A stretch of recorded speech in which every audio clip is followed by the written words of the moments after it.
ហេតុផល4យ៉ាងដែលលោកអ្នកជ្រើសរើសប្រើប្រាស់រថយន្តអគ្គិសនីទី1សន្សំសំចៃជាងរថយន្តប្រើសាំងឧទាហរណ៍ថារថយន្តលានម៉ូទ័រ T03 នេះសាក់ថ្ម100គីឡូចាយលុយត្រឹមតែ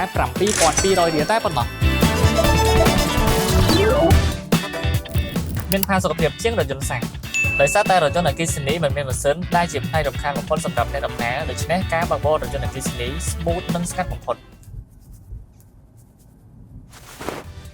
ទី3ងាយស្រួលថែទាំជាងរថយន្តសាំងដោយសារតែរថយន្តអគ្គិសនីមិនមានគ្រឿងបង្គុំស្មុគស្មាញដូចជាបដូរប្រេងម៉ាស៊ីនការថែទាំប៊ិចការថែទាំប៊ូស៊ីនោះឡើយជំនួសមកវិញដោយប្រើម៉ូទ័រអគ្គិសនីនឹងមានសម្លេងស្ងាត់និង smooth ទី4ការរចនារូបរាងទាន់សម័យរថយន្តអគ្គិសនីភាគច្រើនបង្ហាញការរចនាបែបអនាគតដូច្នេះវាមានភាពទាក់ទាញមួយផ្នែកផងដែរ